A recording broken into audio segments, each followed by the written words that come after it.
Good evening. So tonight's lecture is called Babylonian Jewry and the Rise of Islam. So we left off last week with the 2 weeks ago actually, with the Byzantine Empire, the Christian persecutions in the 4th and 5th century of the Common Era, and how that was spreading throughout the Byzantine Empire, which was the more dominant part of the Christian Empire, whilst Spain would have very strong anti-Semitic currents, and in fact they would try to forcibly convert, and did at one point forcibly convert, all of Spanish Jewry. This is before the Muslims overtook Spain in the 7th century. In the Byzantine Empire in particular, it was brutal. They had the Justinian Code, which pretty much shut down Torah study wherever the Byzantine Empire was. And we mentioned that it was the rise of Islam which was a check, which became a check to the Christian Empire, which at the time was becoming more and more anti-Semitic and a greater and greater threat to destroying Jewry wherever they were found. In 634 of the Common Era, when the Muslims finally conquered what we call today Iraq, Babylonian Jewry, there were approximately 806,000 Jews in Babylonia alone, by the Tigris-Euphrates rivers. There were tens of thousands of more Jews that were in the Arabian Peninsula, which we'll discuss soon. So the Muslims would overtake a very, very large Jewish population center within a short period of time from Muhammad's death in 632 of the Common Era. The story of the Jews of Babylon really begins, however, in the year 434 BCE. 434 BCE was several years before the destruction of the first Beis Hamikdash, before the destruction of the first temple. In that year, Nebuchadnezzar took the sages of Israel, took the cream of the crop of Israel, as it brings down in more than one sefer in Daniel, the book of Daniel, when Daniel went, Hananiah, Mishael, Azar, they were all taken captured to Babylonia. And several years later, after the destruction of the first temple, the rest of the Jewish people were forced into exile to go to Babylonia. The fact that the sages and the scholars were taken first, at first glance, would have been looked at as a terrible thing. Ultimately, of course, as I've discussed in different venues, this was the greatest blessing, that the sages and the scholars went first. Because by the time the 1+ million other Jews ended up going to Babylonia, there was a scholarly class that was already well established in the land. Compare that to, for example, America. Who were the first Jews to come to America? Well, the first 2,500 Jews who were here at the creation of the United States were Marranos. Who were the Marranos? The Marranos were Jews who were forcibly converted, which means they had very strong Catholic influences upon them. In fact, you'll see in Amsterdam, there were a lot of problems. One of them, Marranos, became very famous. His name is Baruch Spinoza. Other Marranos were Uriel de Costa, also had heretical views. The Marranos were not particularly strong because they had been forcibly converted. They lived at best without a Jewish education, and at worst, they did many Catholic practices. Who followed the Marranos to America? Well, between 1820 and 1860 of the Common Era in the United States, 150,000 German Jews came to America. Almost all of them Reformed. That's why 1849 you have 2 temples in San Francisco, share with Israel, Emmanuel, both Reformed temples. Those are with the 49ers. This whole Bay Area was founded by German Reformed Jews predominantly. Emmanuel in San Jose, 1850 something, was founded by Reformed Jews. Well, when your whole fabric of America is founded by Jews who certainly don't know that much about Torah, or at worst were Talmud, anti-oral law, well, the foundation of America was very, very shaky. And because of that, millions of Jews have been, and unfortunately, we look around, we see the descendants of these Jews who were lost in the process. Babylonia is not like that at all. By the time all of the Jewish people are exiled to Babylonia, you don't see a break in tradition whatsoever. On the contrary, you'll see a strengthening of tradition. That all of the idolatry, all of the foibles and faults and sins that the Jewish people did in Israel, which caused the first Beis HaMikdash to be destroyed, all of these you don't find prevalent in Babylonia. On the contrary, you see an increasingly strong community, faith-based, of course. The story of Purim is a question of, of how there was a tendency to assimilate, but that was not a theological assimilation. Even that was just trying to fit into the people around you. Babylonia would continue to develop, and as time went on, they would become dominant. Now, Babylonian Jewry would always be the majority at some level of Jewry, because at the time of Cyrus, when he let the Jewish people go back to Israel, when Persia conquers Babylonia, of the 1 million Jews in the Babylonian Persian Empire, 42,000 Jews go back to the land of Israel. Only 42,000 out of 1 million Jews went back to the land of Israel to rebuild the second temple. Now, over time, the population grew tremendously in Israel because more Babylonian Jews eventually came, and of course, Jews propagate. Religious Jews propagate. But Babylonia would continue to have a very, very large Jewish presence. As time went on, the second Beis HaMikdash got destroyed. The Christian persecutions got more severe. By the time of Theodosius, as we discussed 2 weeks ago, when he forced the Sanhedrin to close down shop in 363 of the Common Era, Babylonia becomes the center of world Jewry, not only in population, but in scholarship as well. And that's why the Babylonian Talmud would be the most important Talmud, because all of the scholars are there. That was a Talmud, as we discussed 3 weeks ago, which was able to be completed in its totality. Who was the head of this Babylonian Jewry, which was approximately 90% of world Jewry at the time? The Reish Galusa, the Exilarch. The Reish Galusa, which literally means the head of the exile. Reish Galusa, the head of the exile, was a direct descendant of the house of David, of the house of King David. And there were approximately 40 Reish Galusas, 40 exilarchs, from the time going all the way back to Daniel till the 11th century, really to the 14th century, but pretty much the 11th century, they had power way into when the period of time when the Arabs and the Muslims were ruling Babylonia. There were Reish Galusas, there were exilarchs who are discussed. Now the Talmud talks about the Reish Galusa in many, many places. Well, one of the things the Reish Galusa had the power to do, perhaps the most important function of the Reish Galusa, was that he appointed all judges for Israel. Israel, the Jewish people, had autonomy, which means they had judicial autonomy. Jews did not go to Gentile courts. They did not go to the Persian courts. They went to Jewish courts. In fact, we know that the Maimonides, the Rambam says, that one of the most severe sins is for Jews who have a case to be adjudicated amongst themselves to go to a non-Jewish court. They had autonomy. The only judges who were appointed by the Reish Galusa. If a judge adjudicated a case without being appointed by the Reish Galusa, the Talmud says, then he was personally liable for any mistakes or wrongdoing in the case.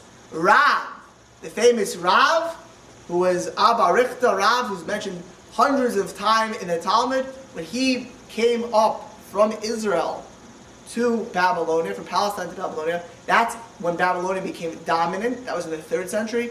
Rav was appointed a judge in Babylonia, says the Talmud, by the Reish Galusa. The Reish Galusa had jurisdiction in criminal cases. He had jurisdiction over real property. He had certain privileges, which we'll see soon. Even when they would read the Torah, They would bring the Torah. You have to imagine, they go out to the nation. They had humongous synagogues, thousands of people at some of the synagogues. They would go out and they would take the Torah special to the Reish Galusa, and when he would read the Torah, because in those days, it was not a Baal Korah. He got an Aliyah, he read the Torah. When the Reish Galusa the Torah, he didn't go up to the Bima. The Torah went to him. He was in a class by himself. Interestingly enough, this is one of the shocking things, that when the Arabs and the Muslims overtook Babylonia in the 7th century, they would put the Reish Galusa on even a higher pedestal. He was the king of the Jews, and they gave him tremendous amounts of honor, tremendous amounts of power.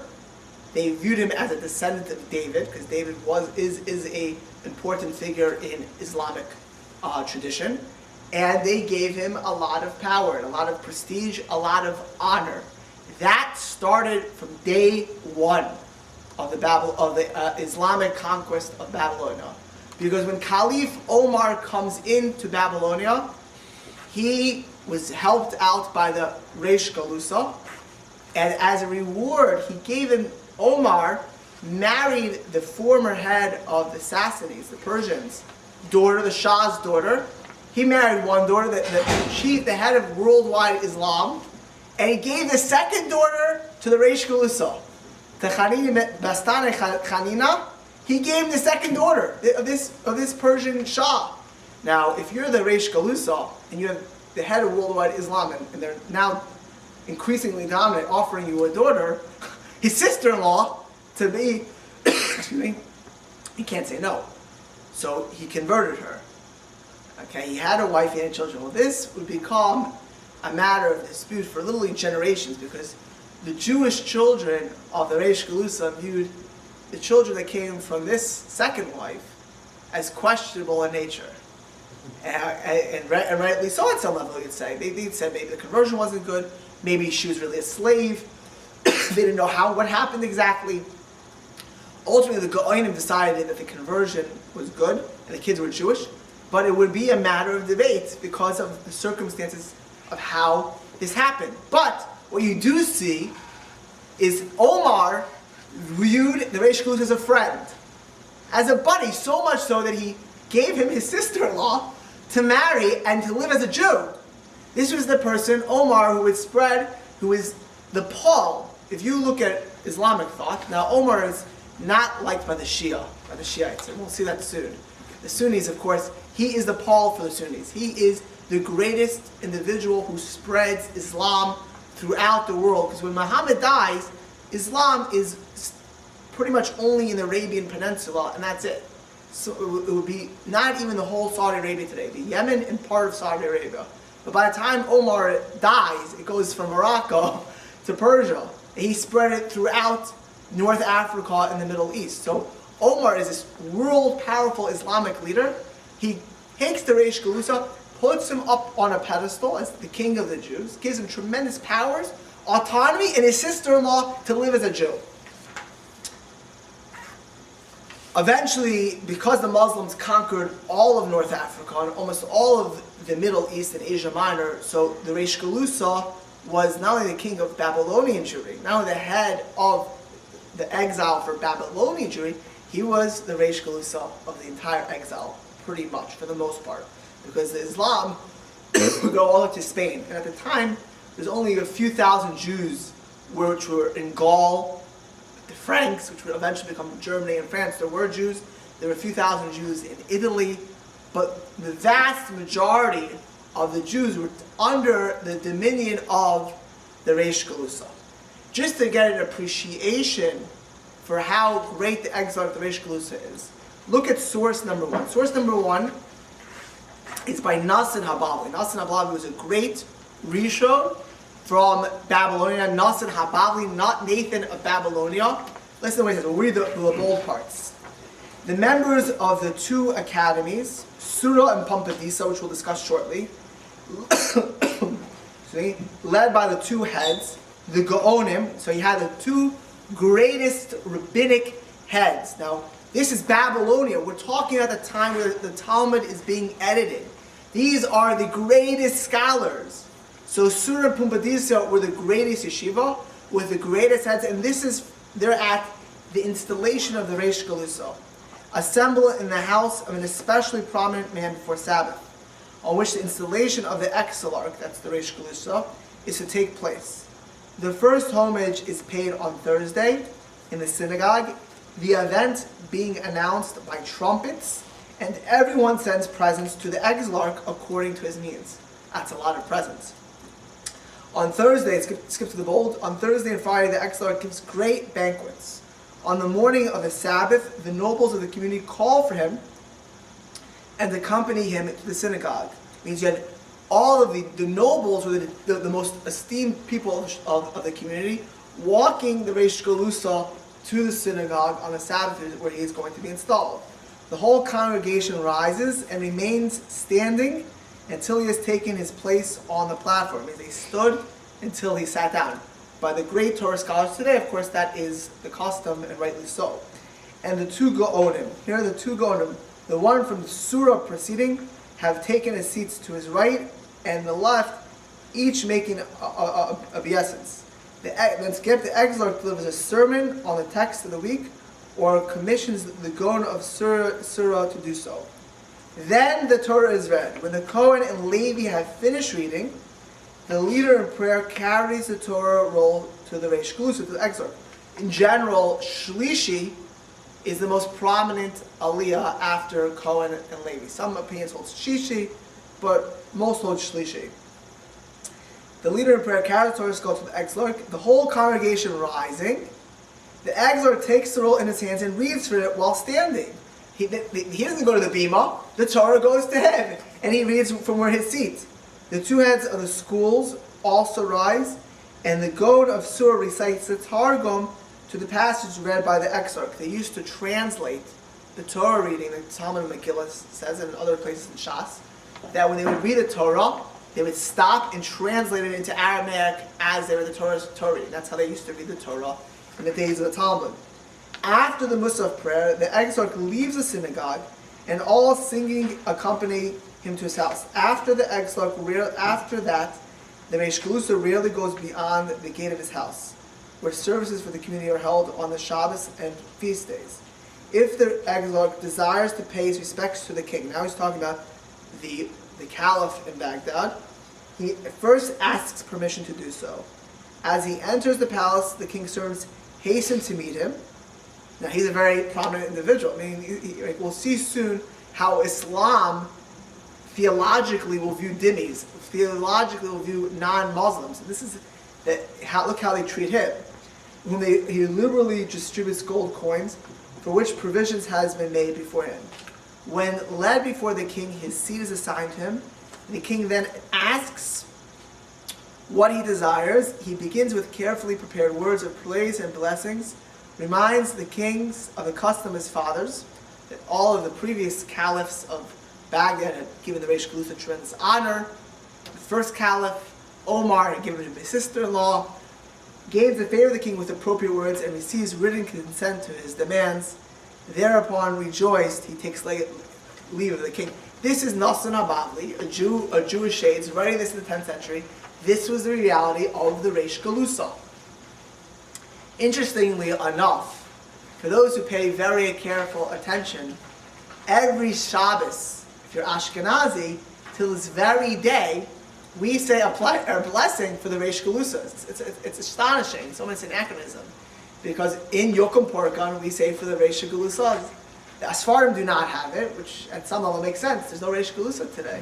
So we still have the original Yokum Porkan prayer. In Yokum Porkan, it says for the Reish Galusa. We pray for the heads of the exile.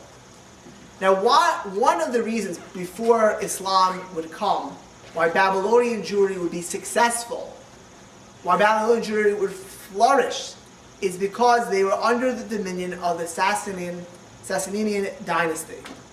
The Sassaninians were at first a little bit harsh to the Jews, but within a few years of them overcoming the Parthians, the Persians in the early 3rd century, they would be particularly friendly. The Talmud very often talks about a Shpor Malka, King Sapir I, who was the great king of the Sassaninians, who gave the Jews tremendous power, tremendous religious freedoms. they were Zoroastrians. They were monotheists, and they respected the Jews. And they not only respected the Jews, but they checked the Byzantine Empire. So because the Byzantines were never able to overtake this land, Babylonian Jewry was spared the Christian onslaught that would start in the 3rd century. So you had all of these Jews under the Sassanians until the 6th century, late 6th century, completely in an oasis of religious freedom, of power, and of success. In this atmosphere of general tranquility, that's all Jews need, is general tranquility, Talmudic study flourished, Judaism was strengthened, and it was a time when the Talmud was edited in Babylonia.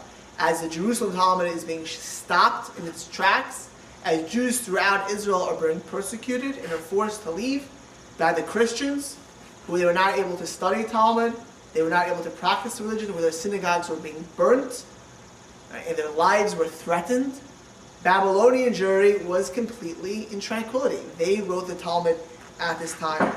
As I mentioned, it started when Rav, the 3rd century, Rav leaves Palestine to Babylonia. That was a symbol that the greatest sage of Palestine had left, moved to Babylonia. Rav would become the Rosh Hashiva of Surah. His contemporary and colleague Shmuel, Samuel, was found throughout the Talmud. He was the Rosh Hashiva of Nehardal. That was the other great yeshiva in Babylonian. Eventually, Nehardal would close down, and the yeshiva would move to Pumbedisa. So Pumbedisa and Surah, until the 11th century, would be the greatest yeshivas in the world, leading all of the sages throughout the world. The questions all went there. It would only be in the 10th, 11th century where things would transfer over to Europe. But until that point, Surah and Pumbedisa for over 700 years were the Torah centers. 700 years, that's a really long time for these yeshivas to be dominant throughout the world. It's not surprising that it's Shmuel who says that the law of the land is binding. Dina, the Malchusa, Dina. Shmuel was the Amoira in the Talmud who said that the law of the land is binding. Now, there's a debate, is that biblical, is that rabbinic? Most opinions hold it's rabbinic. Shmuel is the one who says that, and he said it at a time where things were going well for the Jews. When I was in law school, I actually wrote for a paper, which I got 3 credits for, Dina Malchusa did in Nazi Germany. Okay, do you say the law of the land is binding in Nazi Germany? Now, obviously, anti-Semitic laws, you don't say are binding. There's no question. You don't have to apply racist or anti-Semitic laws, but you have to follow traffic signals in a country which is evil. Do you have to pay taxes in such a country? So that was a paper I wrote, meaning because if Nazi Germany, it'd be a little bit harder to say Dina and Malchus say Dina. Follow the law of the land. This is a corrupt country. This is a destructive country. Shmuel says that, and he doesn't always say it for Babylon, but he said it at a time where it was peaceful and tranquility in Babylonia. Of course, the Talmud talks about Abai v'Rovo. In fact, one of the expressions which the Talmud uses for Talmudic analysis is Havayos the Abai v'Rovo. Right? The analysis, the discussions of Abai v'Rovo. But Rav Ashi, perhaps, who was the final editor with Ravina of the Talmud, he was the Rabbi Yehuda Hanasi, the Rebbe of Babylonian Jewry. Rav Ashi, who lived at the end of the 5th century, was a great sage. He was powerful, he was wealthy, and he was determined and successful at finishing the Babylonian Talmud.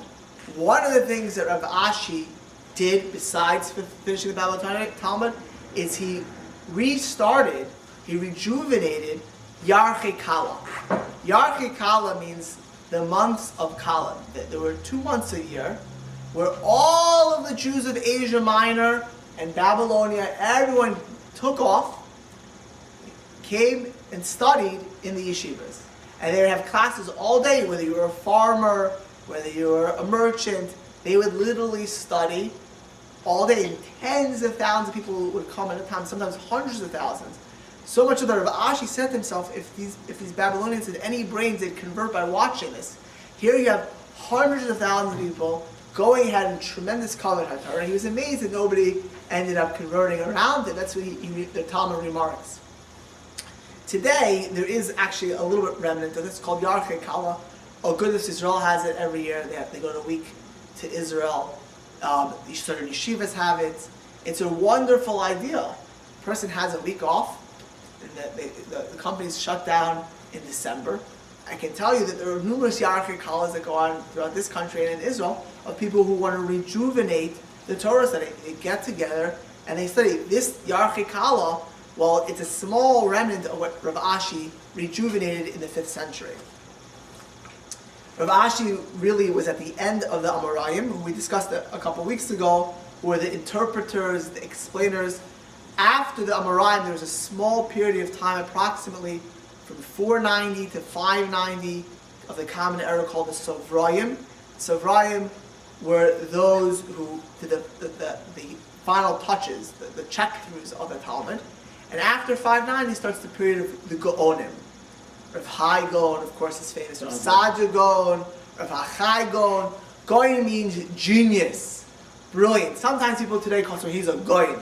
Most of the time it's misapplied, used a little bit too liberally, because really a Gaon means a genius. There are Gaonim today, but not as liberally as it's used. A Gaon means a person who is above and beyond brilliant. That would start the period of the Gaonim, which we won't discuss in detail today.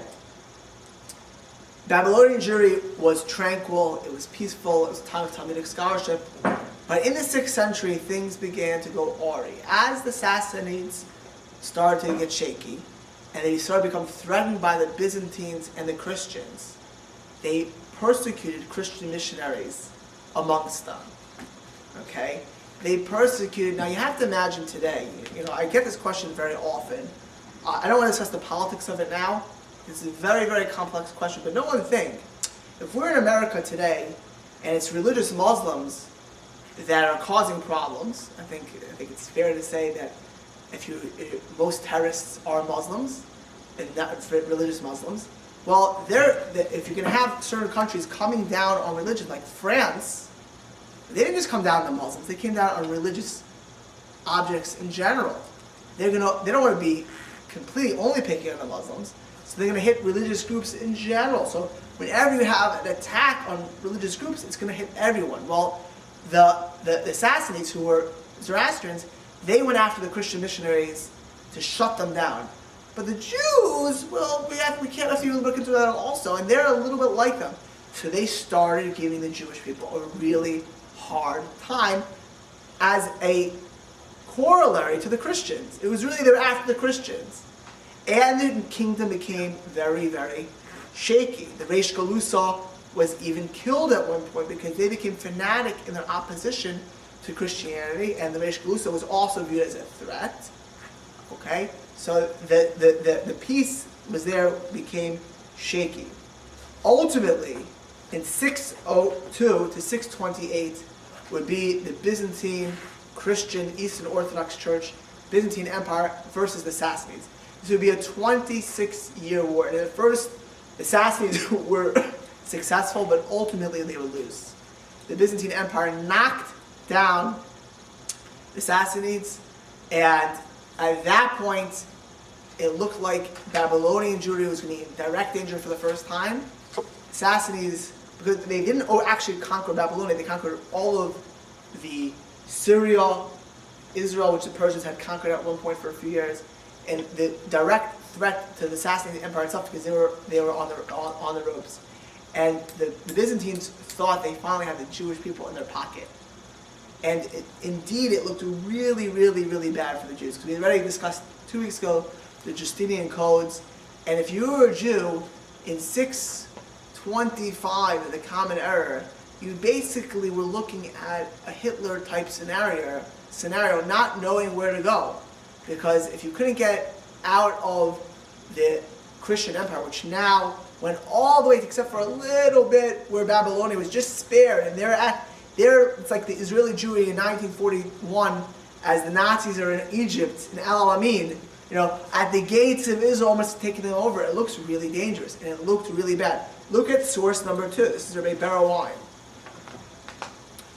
Most Jewish historians, until the recent revisionist historians, Jewish historians about even like Gretz and certainly Halevi, the early 19th century historians, are convinced that the Byzantine Church would have attempted to eradicate Judaism totally if the Church itself had not been defeated and its plans for hegemony in Asia Minor and the Mediterranean basin thwarted by the rising tide of Islam. Thus, the coming of Islam may be seen as a providential occurrence that allowed the Jews to slip between the cracks Islam made in the Byzantine Church persecution.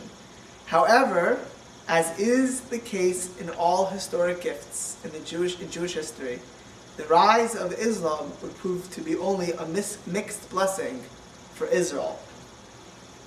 These two kingdoms, the Byzantines and the Sassanids, had so exhausted themselves in this 26-year war. Now remember, Muhammad, which we'll discuss very shortly, goes to Medina in 622. The war ends 628. Muhammad dies 632.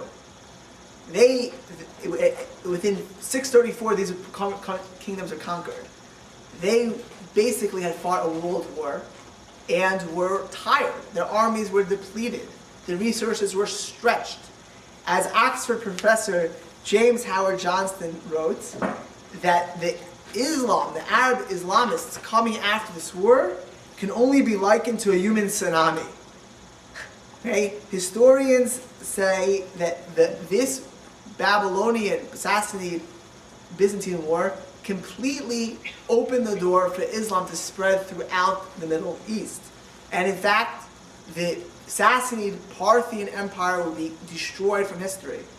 Babylonia, Persia, since the early 7th century, can be under Islamic domination. The Byzantine Empire lost the whole Middle East, lost all of the North Africa possessions, and they were left with only a small amount of Asia Minor by Turkey, which would fall eventually in the 5th century.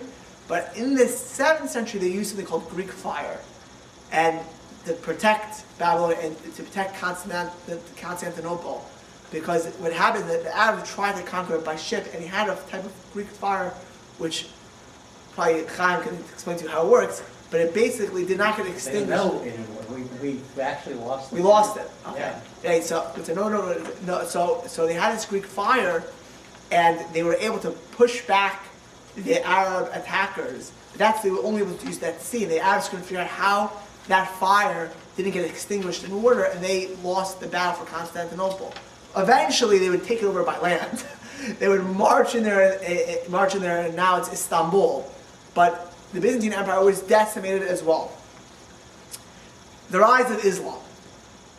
In the last lecture, we discussed that Christianity was able to spread throughout the Roman Empire because the Roman Empire was impressed by Judaism. A pagan, barbaric world, gladiators, orgies in the bathhouses, an angst, an anxiety because everything's left up to fate. Seeing monotheistic, family-valued Jews, they were impressed by it, and many people converted. Many people wanted to convert. Many people were impressed, but they were not going to circumcise themselves. They weren't going to follow Jewish law. Saul of Tarsus, Paul, taps into that and makes a watered-down, pagan-friendly Christian Judaism to sell to the pagans. Well, a similar reality was in Arabia of the time. That Jewish values and Jewish ideas were spread throughout the Arabian Peninsula. Look at source number 3. This is M. Hirsch Goldberg in The Jewish Connection. In Arabia, whole tribes converted to Judaism, including two kinds of Himyarites, which we'll discuss shortly. French Bible critic Ernest Renan remarked that only a hair's breadth prevented all Arabia from becoming Jewish. And there is no argument that the world that Muhammad was born into in the year 570 when he was born was a very violent pagan world. In the words of Houston Smith in his classic, The Religions of Man, this is Houston Smith is a very big liberal, positive view on things. He goes so far as to call the Arab society before the advent of Muhammad completely, utterly barbaric. There was drunken brawls in the desert, sexual orgies, right? Blood feuds. A lot of these things continued in the desert even after Islam. At least they're theologically incorrect, but that was the reality of the desert where the Muslims would take over. Kaaba, which is a stone today in Mecca, was a pagan worship site. It was the most prominent site of pagan worship in the Arabian desert. That's where they worshiped Allah, the God. Okay? Allah is not a word. They had Allah. Under Allah, there was Al-Lat, who was a sun goddess, and Al-Uzza, which was the equivalent of Venus, who were the daughters of Allah. These were all worshipped in Mecca, surprisingly enough. Like Saul, Muhammad, when he sells Islam, is going to tap into pagan tendencies of the Arab people around him. So he's going to pick as the one site is the Kaaba, but now it's sanctified in his eyes. That was a site where people were going anyways, and doing pagan worship would become the central spot of Islamic worship. Muhammad was born in 570 of the Common Era. He was orphaned at an early age and raised by his uncle. He worked as a merchant and dealt very often with Jews, who he was impressed by. Disenchanted with life in Mecca, Muhammad goes to the caves. He goes up to the mountains and he goes up to the caves. And there he claims that he spoke to the angel Gabriel, Jabriel. And he had visions, and eventually God spoke to him. And that the one God, who is complete, says that we have to surrender to him. Islam, the word Islam, means to surrender. Muslims are those who surrender. That Islam says you have to surrender your desires to the one God, and become a Muslim are those who are sinners. Muhammad claimed to be the prophet of God, never at all claiming to be godly, but the prophet of God. He would say many surahs when he's saying, which eventually would be in the Quran. We'll discuss that shortly. So, preaching an end to lewdness, and we'll see how his own marriages were, need for peace, trying to improve the lives and the morality of the people around him. He started this new religion, Islam. Islam is built on 5 pillars. All of them, at some level, he got from the Jews. And we'll see how much he got from the Jews shortly. Faith in God, as the Quran says, there is no God but Allah. Prayer 5 times a day. Charity, 2.5% of one's income. That might still be to get 2.5% of your income. A pilgrimage to Mecca, once in a lifetime, called the Hajj, which is famous. Now remember, who started the idea of pilgrimages? Who was the first people that did it? Us, Sholosh Regalim. We had to go up to Yerushalayim. We made Yerushalayim the center of Judaism. Fasting, we fasted for a month in Ramadan. Just it's worth it to mention, another fundamental from the beginning of Islam was jihad.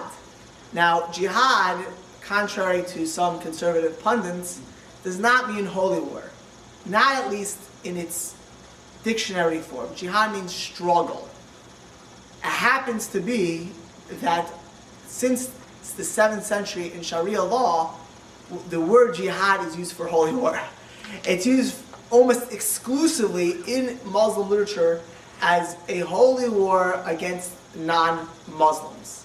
Right? A struggle against non-Muslims. So when you hear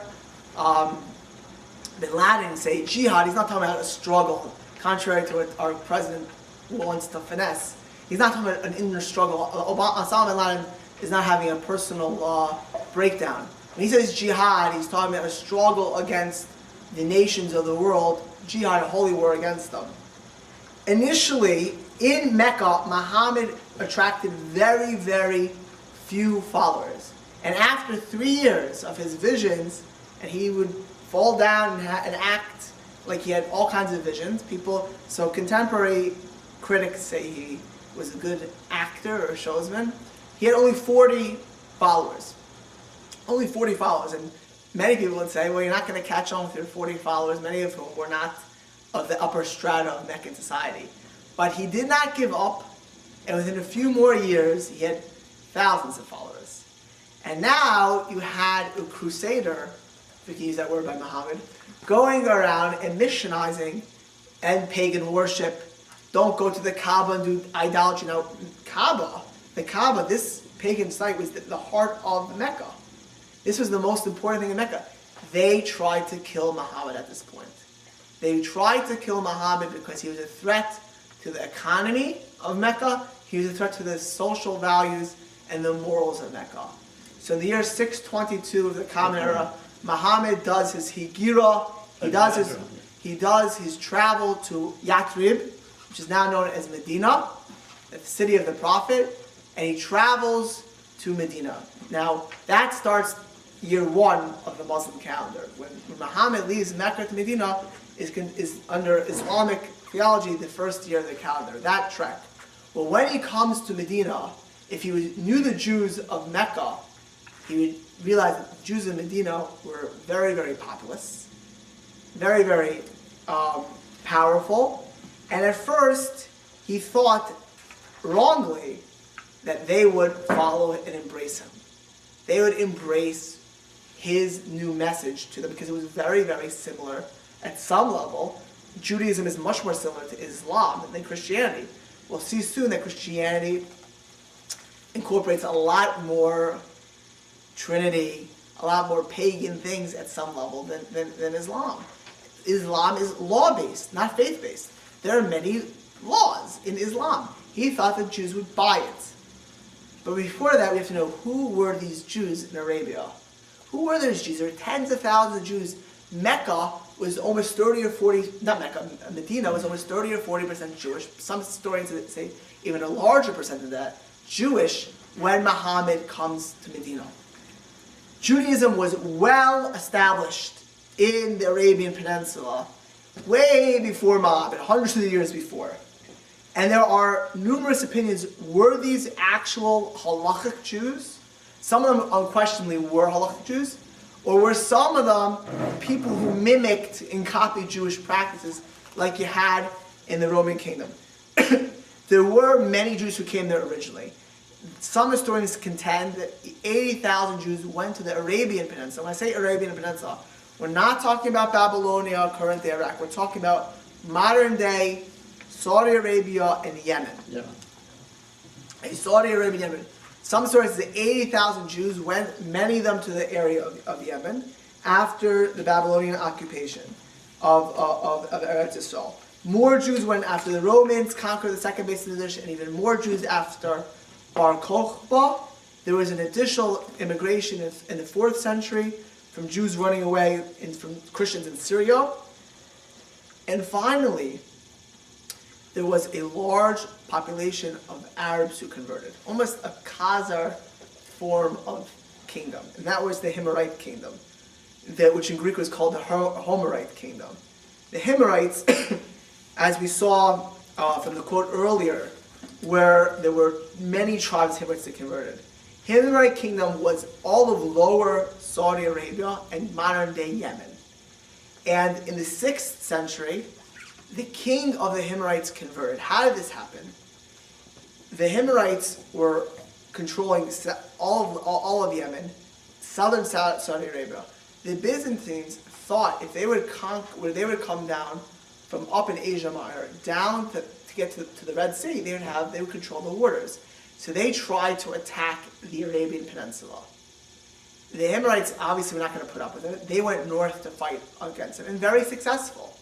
On the way, the Himmerite king stops in Yathrib, modern-day Medina, and puts his son as the governor of Medina. Now remember, Medina is 30% Jewish.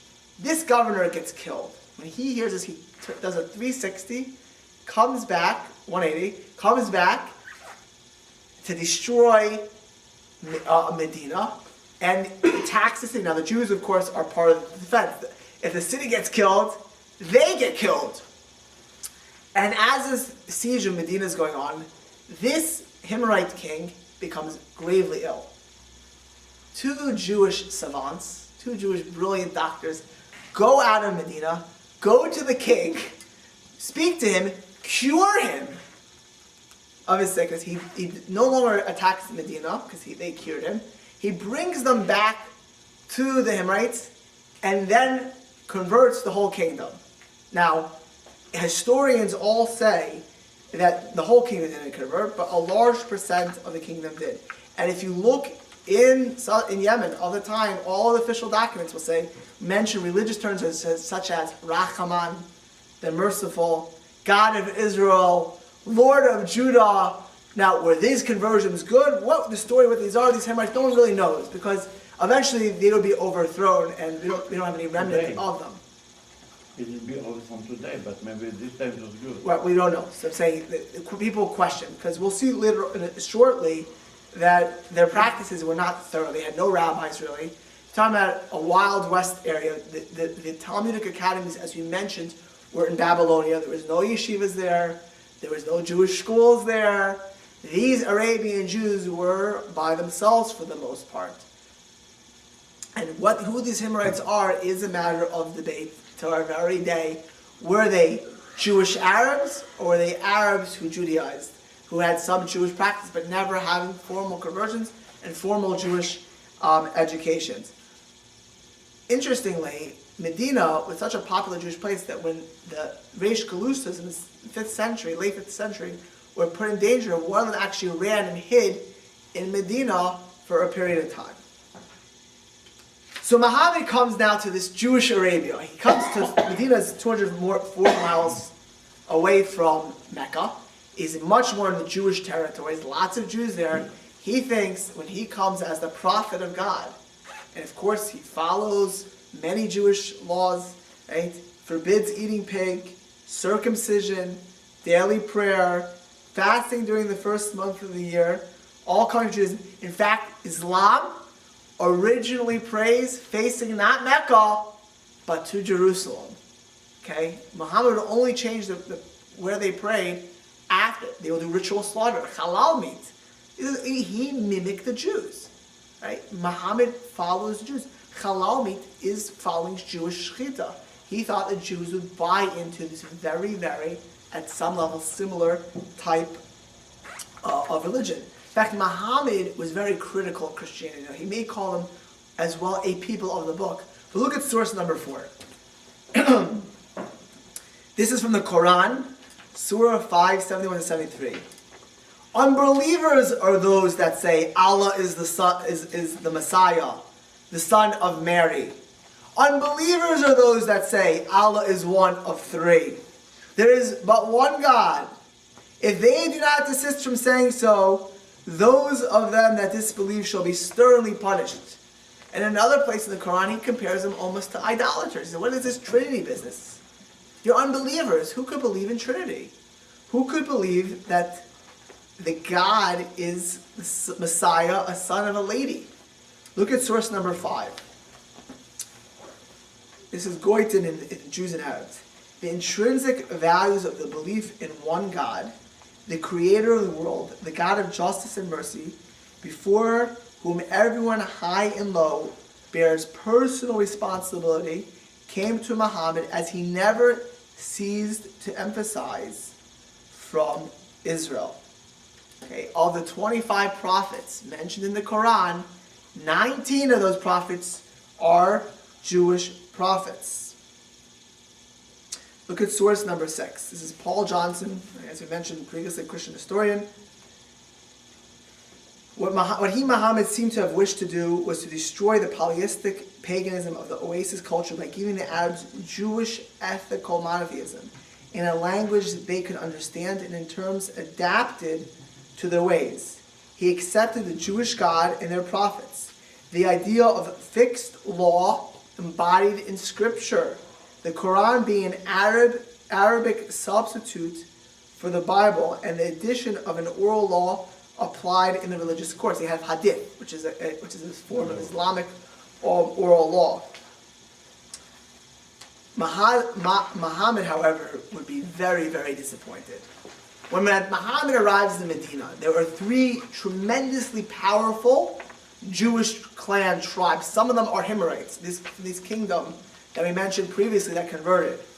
There were the Bnei Kuraza, the Banu Nadir, and the Banu Kanuikya. If that is how it's pronounced, that's a miracle that I said it correctly. Just don't count it. All three of them are mentioned in the Quran heavily.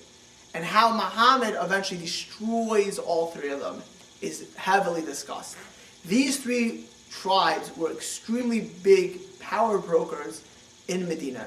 When Muhammad first comes, he has a constitution of Medina which he promises the Jewish tribes and those pagans around them religious freedoms as long as you do certain things. When Mecca, who didn't trust Muhammad, came to attack Muhammad, and there was a humongous battle called the Battle of Badr, which is heavily discussed in the Quran, where Mecca, who was the heavy favorite, lost. Muhammad claimed that these Jewish tribes tried to kill him and backstab him.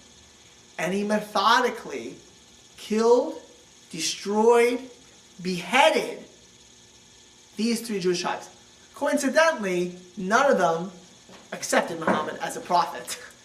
All of them rejected him and laughed at his claim to be a prophet from God. Now, remember, we'll discuss in a second why Jews didn't accept him.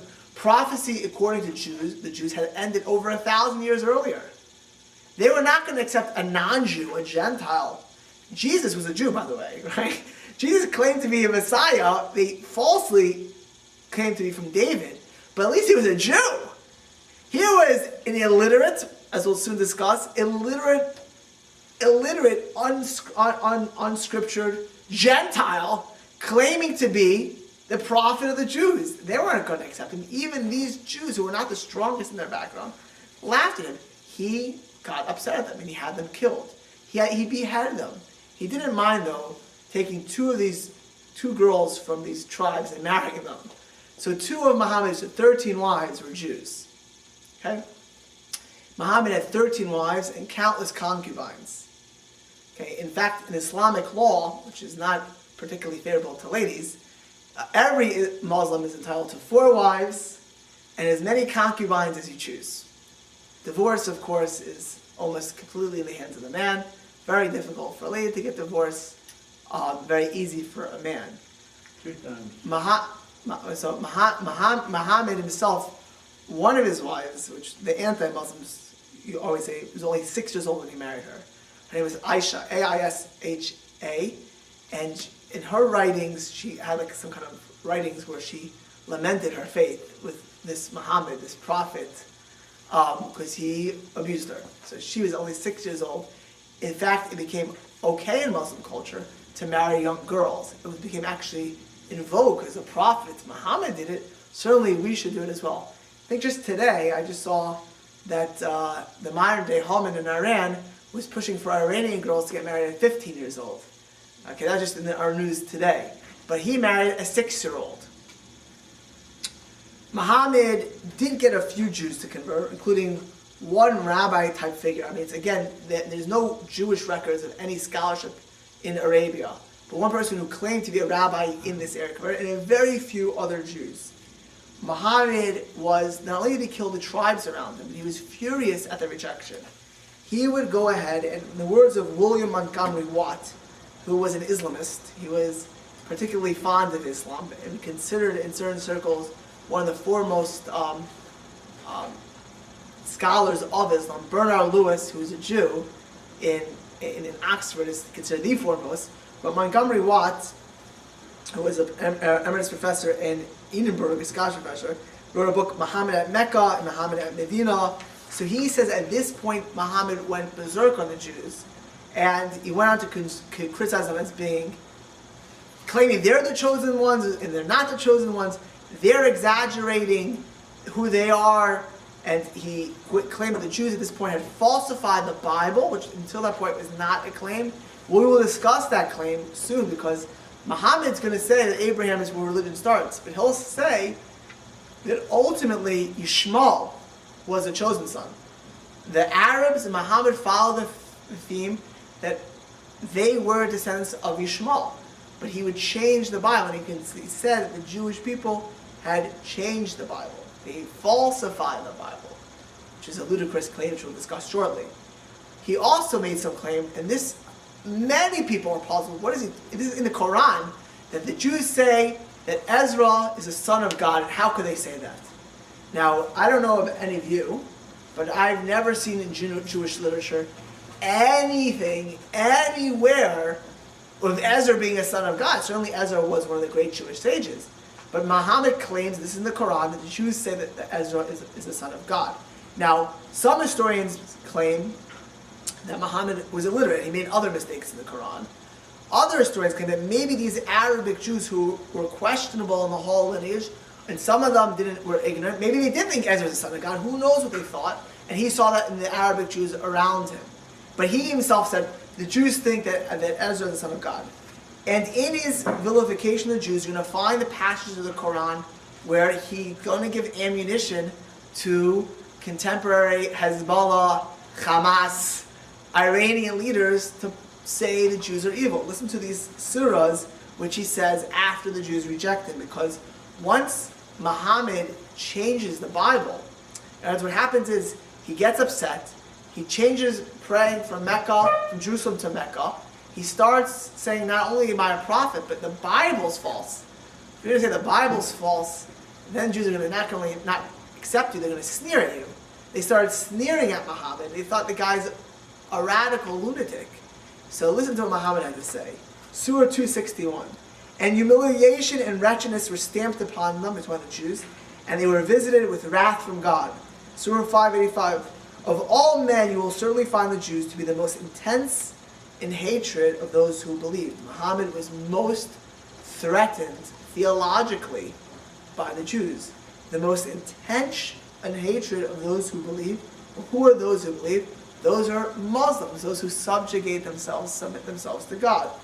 Vendors are they of error, and are desires that you go astray from the way. Because the Jews are saying, your Bible, what are you talking about? Your Quran is false. They reject Muhammad, so they're a threat. And desires that you go astray, but God has cursed them for their unbelief. Okay? So this would be image. Now, there are other passages of the Quran which are more favorable, where Muhammad calls the Jews, because remember, Islam is based off Judaism. The fundamentals of Islam are based off Judaism. He can't completely disparage them, because otherwise 19 of the 25 prophets, most of the customs and laws have a Jewish basis. And it mimic Judaism. So listen to this passage from the Quran. We sent down the Torah, in which there is guidance and light, by which the prophets who surrendered to God's will provided judgments for the Jewish people. Also the rabbis and the doctors of law, according to that portion of God's book with which they were entrusted. And they likewise became witness to it as well. Whoever does not judge by what God has sent down, including the Torah, they are indeed unbelievers. So he does give and does say other positive things in other places about the Jews. Muhammad, after he kills those three tribes, in general deals with the other Jews of Arabia generally favorable. Muhammad, in the year 630 of the Common Era, goes back with 10,000 troops to Mecca, conquers Mecca, and by 2 years later, in 632, at the time of his death, had conquered most of the Arabian Peninsula. So at Muhammad's death, most of the Arabian Peninsula, including Yemen and most of what's today Saudi Arabia, is under Islam. But that's it. When he dies, there is a crisis in the Islamic world. Who's going to take over? Who is the heir apparent? There's all kinds of stories. I don't have to go into Islamic thought, but just suffice it to say, there were two schools. One held his cousin Ali, who married his daughter Fatima. He should be the leader. The other held his first convert and his father-in-law Abu Bakr. The followers of Ali, who was ultimately killed or disappeared, and his daughter were the Shiites. The Shiites, for the rest of history, would claim that they were persecuted, and that their leader was killed, and at the end of time, everything's going to go back. Shiites are approximately 15 to 16% of Islam today. About 200 million people are Shiites. Most of them in Iran, Oman. Indonesia has a large population of them as well. And Lebanon is very small, but a large percent of Lebanon are Shiites. The vast majority followed Abu Bakr, and Omar, as we discussed previously, who spread and took over after Abu Bakr and spread Islam throughout North Africa, throughout the Middle East. Caliph Omar, when he takes over, it was after the original rejection of Muhammad. And for practical as well as other reasons, he had a very tolerable level of appreciation of the Jews. As mentioned, he gave the Reish Galusa, his sister-in-law. He did not persecute the Jews, and he would go ahead and conquer all of the Middle East, including Jerusalem. Now remember, we discussed a few weeks ago that when Jerusalem was destroyed, the Christians, not the Romans, and later the Christians forbade any Jews from stepping foot in Jerusalem. There were no Jews that had lived in Jerusalem practically since 70 of the Common Era. When he conquers in 638 of the Common Era Jerusalem, was really the first time the Persians during the Sassanids, during the war for the Byzantines, conquered Jerusalem for a little short period of time and let the Jews back in Jerusalem, but they were all killed when the Byzantines reconquered Jerusalem. There's a famous painting, I found which I think it's sort of known wherever it is, of the 3 battles of Jerusalem in 30 years. First, the Sassanids conquered Jerusalem, then the Byzantines, and then eventually the Arabs. Jerusalem fell 3 times straight within 30 years. So when he comes into Jerusalem, it's the first time Jews are able to repopulate Jerusalem, really, since 70 of the Common Era. Interestingly enough, that the Quran never mentions Jerusalem, right? The Quran never mentions in one place Jerusalem, but in one of the surahs there's this line that's like this. There's a famous story of Barack. Barack Obama. There's Barack Obama. Well, his name Barak comes from the steed, the horse of Muhammad. That's where his name comes from. The horse of Muhammad was Barak, and this was not just a horse. This was not a regular horse. This is a horse that had a woman's body in the front and a peacock tail in the back. And in this horse, he went to Al-Aqsa, the end of the world, the ends of the heavens. Where is Al-Aqsa? Very big debate. There are those who claim that Al-Aqsa is where Jerusalem is. Okay, and in Al-Aqsa, the Quran says he speaks to Gabriel, he meets up with Moses and with Jesus and and many others, and they discuss. For 40 days he has visions. Bernard Lewis, interestingly enough, the Quran does not mention Jerusalem. Ultimately, Jerusalem becomes the 3rd holiest city in Sunni sect of Islam, the 4th holiest city in the Shia Kabbalah. It's more holy according to the Shias.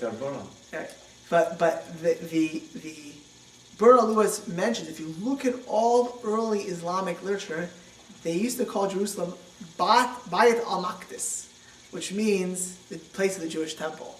It's only later that they changed the name to Haram al-Sharif, the noble sanctuary, where Barak, the horse of Muhammad, stayed, where it became politicized, that things changed. I remember once I was getting shoes, and some Yemenite person came to me. They said, "Where are you from?" I said, "I was studying in Israel." I said, "Israel? What's that?" So I said, "Jerusalem." So there's another. This is actually, in one of these stories. Another person was Yemenite. They say Al-Quds. Then Al-Quds. Al-Quds is the holy. Right. So Al-Quds is where the holy part. Islam, when they find Jerusalem, in particular the Temple Mount, it's filled with garbage. Remember this. The Christians looked at Jerusalem as a proof that the Jews were rejected. Okay, we're not up to the state of Israel and the Jewish return to land Israel. But remember, in Christian theology, the destruction of the Second Temple means the Jews have been rejected. That's why the Jews going back to Israel, reconquering Jerusalem, is a theological, serious threat to Christian dogma. They left the Temple Mount as filled with garbage. This was a proof that the Jews had been rejected. Islam did the complete opposite. They built the Dome of the Rock over to show that Islam had supplanted Judaism. Okay, they cleared off the whole mountain, which was filled with junk from the Christians for generations, and they built the Dome of the Rock on top of it. Now, the Dome of the Rock is not a shrine. It's not a mosque. The mosque is actually Al-Aqsa Mosque on the south side, right? There's two mosques up there. One's a shrine, the Dome of the Rock, and the other is the mosque, Rahman al-Salih, both of them on the Har Bayis. Every time, I can never walk into a Jewish house and see, actually, my wife, when she made the flyer, she went to put a picture of the Kosel on there. And originally, the first picture had the mosque on it, the Dome of the Rock. I said, how could I put a picture of it? I mean, I don't know how people have pictures of it in their house joyfully. If I ever had a picture of a Kosel, I don't know. Why would you want to see a Dome of the Rock, the Dome of the Rock shrine, or an Al-Aqsa Mosque on top? It's the biggest Chil Hashem. It should hit our heart like a dagger. We have to be jaded not to be bothered when we see such pictures. So, but what did Islam do? Look what they put in the Dome of the Rock when it's built in 691, 50 years after it's conquered. They wrote a thing from Surah 112. Say, He is God alone, God the Eternal. He has no children, and He was not born. That was a direct attack on Christianity, where they conquered it from. They also made the dome higher than all the Christian churches in the surrounding area, purposely. One, to show that it was where the former temple was, Islam had beat Judaism. The second was an attack on Christianity, that Islam was greater than Christianity. As a whole, though, the Jews were generally welcomed the Muslims coming to Jerusalem. First time they were able to go back. First time the Christians were persecuting the Jews throughout their territory, the Byzantines. They had some ability to serve God, and we'll see in a second how so. Omar, who generally friendly the Jews, did something else. He took out all these Jews from Arabia and made Arabia Jew-free. Jew-free, Christian-free. From now on, no non-Muslims were able to live in the Arabian Peninsula. In particular, Mecca and Medina. He had one area, Jeddah, which was a port area where it was a religion-free zone where he let Jews stay who were merchants. But otherwise, he took them out, and pretty much, although not always the case, the Arabian Peninsula became not only Jew-free, but Christian-free, pagan-free. Pagan-free as well. No, just hold the questions and comments, please. So, this, at some level, would look like a negative, but really, if you ask me, it was a positive, because here you had Jews who had no leadership whatsoever. Most definitely, had they stayed in those areas, they would have been lost to the Jewish people. Those Jews all went to the large Jewish centers where they actually could be literate in Judaism, and Babylonian for the most part. Once the Muslims had taken over approximately 90% of the Jewish world, how did they treat the Jews? How were the Jews treated? Now, we mentioned Muhammad at first was violently against the Jews when they rejected him, and vehemently killed many of them. Right? He murdered thousands of Jews. He beheaded them.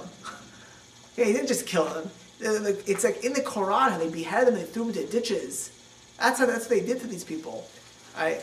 So the Quran has one phrase which is well quoted: "Be them Muslims, Jews, Christians, or Sabians." Sabians were Menachem writes, "Those who believed in God in the last day and those who do well have their reward with the Lord. They have nothing to fear, and they will not sorrow." Muslims made Jews dhimmis. They made them second-class citizens. Jews and Christians became people of the book, which we'll discuss in a minute. But I want to just stress one thing. There's a modern-day myth, and we'll have a class just in the golden age of Spain. There's a modern-day myth that in general Muslims were amicable and kind to the Jews. That myth was never a reality. I mean, you read the words from Maimonides on, general, with rare exceptions, general Jews in Muslim society were persecuted, at times forcibly converted, but definitely treated as second-class citizens, as we discussed, and very, very often put under tremendous duress. Okay, there were forced conversions in Morocco at times, in Spain at times, in Iran. Mashhad was completely wiped out. Where does this idea of the Muslims being amicable to the Jews and friendly to the Jews as a general rule come? Personally, I think it's Arabs and anti-Zionist Jews. You read, because you look at the literature, past couple hundred years, you'll see the change. And these are people who wanted to show that Israel didn't have to be there. So you have real, Arabs, and they want to argue their point that the Jews in Yemen didn't have to leave, and the Jews in Iraq and in Morocco and in Iran, we were always kind, we were always good to them, Israel was never necessary. And anti-Zionist Jews, be them religious, be it liberal left-wing professor and secular anti-Zionist Jews, they also would have a nostalgia fantasy world of what the Muslim world was like to the Jews. The Muslim world was, the Rambam, Maimonides said, was more vicious than the Christian world at times. In the time of the Rambam, by the way, it was more vicious. There were more forced conversions under Islam than there were in the Christian world. Maimonides had to run his whole life until his later years from Muslims who forcibly converted the population around him. One of his most famous letters is the Epistle to Yemen, for Jews who were having false messiahs, Jews who were first converted. He has a letter called the Igeres Hashmad, a letter to those who were forcibly converted by Muslims. This is propaganda to say that the Muslims were great to the Jews. No. Was there a checkered past? Yeah, there were times where there were good points. There were leaders who were very friendly, but as a whole, it was just as bad at times, not as bad as a consistent basis, because there were periods where it was pleasant for the Jews at some level, but even in the pleasant, there were dhimmis. What did it mean to be a dhimmi? What did it mean to be a dhimmi?